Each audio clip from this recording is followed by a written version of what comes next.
Les Pays-Bas, un petit pays d'Europe de moins de 18 millions d'habitants.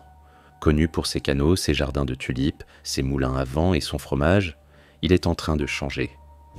Les Pays-Bas sont de plus en plus connus pour leur implication dans le crime organisé et sont progressivement reconnus comme un narco-État où le trafic de drogue et les meurtres de sang-froid sont monnaie courante. Les Pays-Bas sont un pays où les drogues douces sont tolérées et leur consommation est légale.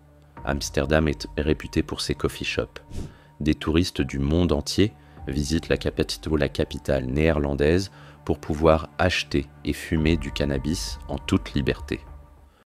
La dépénalisation des drogues douces en 1976 aux Pays-Bas a été très progressiste. Rares sont les pays qui traitent la consommation de drogues douces de la même manière qu'aux Pays-Bas. Cela ne signifie pas pour autant qu'il n'y ait aucune règle. Vous ne pouvez acheter que 5 grammes par jour dans un coffee shop. Il est interdit d'en cultiver vous-même et il faut être âgé de 18 ans ou plus. Cette approche laxiste envers les drogues douces peut paraître innocente, mais c'est peut-être la principale raison pour laquelle les Pays-Bas sont l'une des plus grandes plaques tournantes du trafic de drogue au monde. Bien que les drogues dures soient illégales dans le pays, leur production a explosé ces 10 dernières années. Les Pays-Bas sont actuellement le premier producteur mondial de drogues synthétiques telles que l'ecstasy, les méthamphétamines et le LSD. La production de ces drogues synthétiques rapporte plus de 19 milliards d'euros par an. Mais ce petit pays excelle dans d'autres domaines que la production de drogue. Il est également l'une des plus grandes plaques tournantes du trafic de drogue au monde. Il dispose d'excellentes infrastructures et de l'un des plus grands ports qui relie les cargaisons du monde entier. Un emplacement stratégique associé à de bonnes infrastructures est le rêve de tout trafiquant de drogue. On ignore combien de kilos de cocaïne transitent chaque année par le port de Rotterdam. En 2019, les douanes ont saisi 74 000 kilos pour une valeur de 1,8 milliard d'euros. Si l'on considère que c'est beaucoup, le prix du kilo de cocaïne n'a même pas bougé. Si le marché de la cocaïne avait été véritablement touché, le prix aurait immédiatement grimpé en flèche sous l'effet de l'offre et de la demande. Avec un marché de la drogue florissant, la violence est inévitablement imminente. Aux Pays-Bas, elle est arrivée très vite. Le pays est en proie à des assassinats, des meurtres par erreur, des enlèvements et autres fusillades sauvages, et personne n'est plus en sécurité. De nombreux innocents, avocats et journalistes ont été tués dans la guerre contre la drogue, et la situation semble devoir s'aggraver à mesure que les tensions s'intensifient dans le milieu criminel.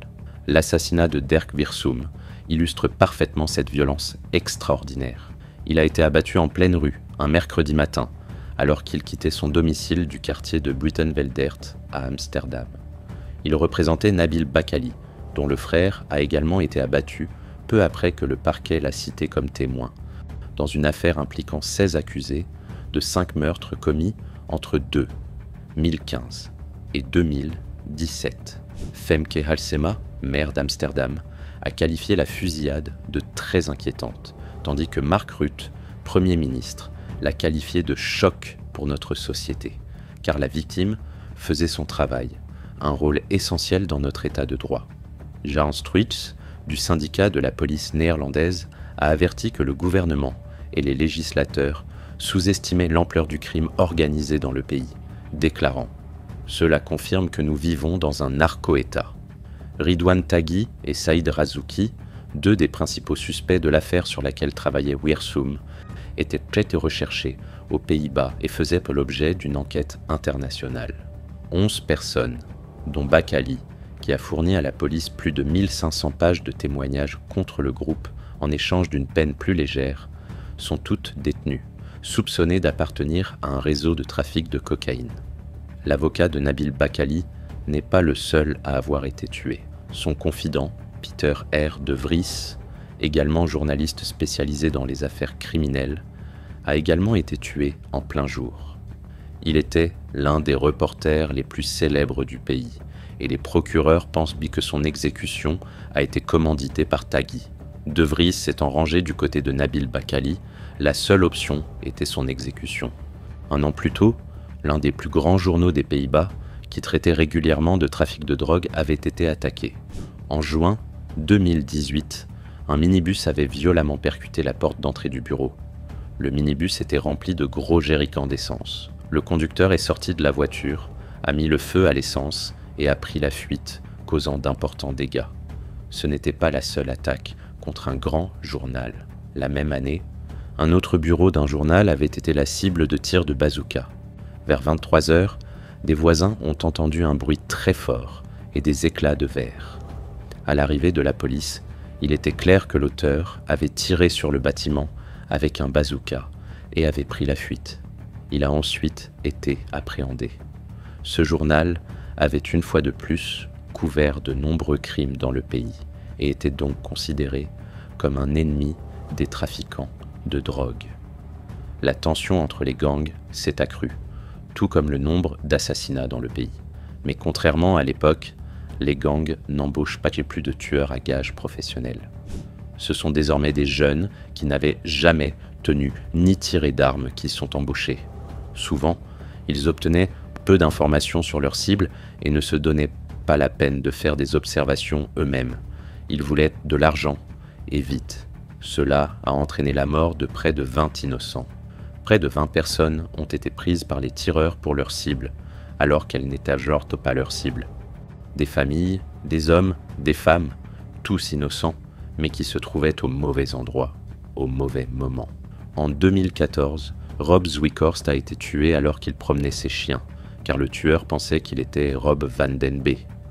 Or, Rob Van Den B avait quitté le quartier depuis un certain temps. Le meurtre le plus tragique de tous a été celui de Jordi Latumaina. Les tireurs l'ont tué alors qu'il montait dans sa voiture avec sa femme et son jeune enfant. Ils l'avaient pris pour quelqu'un d'autre, car Jordi avait la même Mini Cooper noire que la cible visée. Comme si la situation n'était pas déjà assez folle, une autre découverte digne d'un film a été faite. En juin 2020, la police néerlandaise a arrêté 6 hommes. Ils sont soupçonnés de préparer des enlèvements contre plusieurs personnalités clés du milieu criminel. La police a également découvert 7 conteneurs maritimes sur une ferme quelque part dans le Brabant, une province néerlandaise frontalière avec la Belgique. Ce n'était pas de simples conteneurs maritimes. Personne n'aurait pu imaginer cela. 6 de ces conteneurs étaient pour moi conçus pour servir de cellules de prison, où les gens pouvaient être attachés avec des chaînes. Ils disposaient d'un lit minuscule et de toilettes, étaient totalement insonorisés et équipés de caméras. On devine donc à quoi servait le dernier conteneur. Ce conteneur était conçu pour être la chambre de torture la plus effrayante jamais vue. La police a trouvé des sécateurs, des ciseaux, des pinces, des tournevis, des menottes, des couteaux, du ruban adhésif, des cagoules et des sacs en coton noir pouvant être utilisés sur la tête de quelqu'un. Qui sait ce qui se serait passé dans ces conteneurs ? Plus tôt cette année-là, la police avait piraté un serveur contenant des tonnes de messages chiffrés échangés entre criminels. Les messages des criminels impliqués dans cette chambre de torture figuraient également parmi ces messages chiffrés. Un message intercepté d'un suspect disait « Une fois que je l'aurai installé sur cette chaise, je lui donnerai l'impression d'être en enfer. » La police a également découvert 3 fourgonnettes pour transporter leurs otages, 2 BMW M rapides et 25 armes automatiques. Après enquête, la police a déterminé que Roger P. était le créateur de cette prison clandestine. Alors que nous approchons de la fin de cette vidéo, nous avons abordé les clubs de motards néerlandais. Aux Pays-Bas, les clubs de motards ne sont pas exactement ce qu'on pourrait imaginer, surtout le club de motards Calo Wago. Il s'agissait de mercenaires que les criminels pouvaient engager pour tuer, extorquer, acquérir des armes et torturer à la demande. L'un des plus grands criminels des Pays-Bas aurait donné à Calo Wago une liste d'au moins 50 personnes qu'il souhaitait assassiner. Le chef du gang de motards, Delanoër, s'est dit satisfait de la liste et a assuré à ses hommes qu'il y avait beaucoup de travail pour le moment. Finalement, les membres du gang n'ont réussi à tuer que 5 personnes. Ces hommes sont maintenant poursuivis pour ces 5 meurtres, mais aussi pour, attention, 6 tentatives de meurtre, préparation d'au moins 8 meurtres, torture, extorsion, attentat terroriste, possession illégale d'armes à feu et complicité dans une entreprise criminelle. Alors, qu'en pensez-vous après avoir regardé cette vidéo ? Les Pays-Bas sont-ils en train de devenir un narco-État ? Dites-le nous dans les commentaires. N'oubliez pas d'aimer cette vidéo et de vous abonner à notre chaîne pour plus de vidéos sur la criminalité.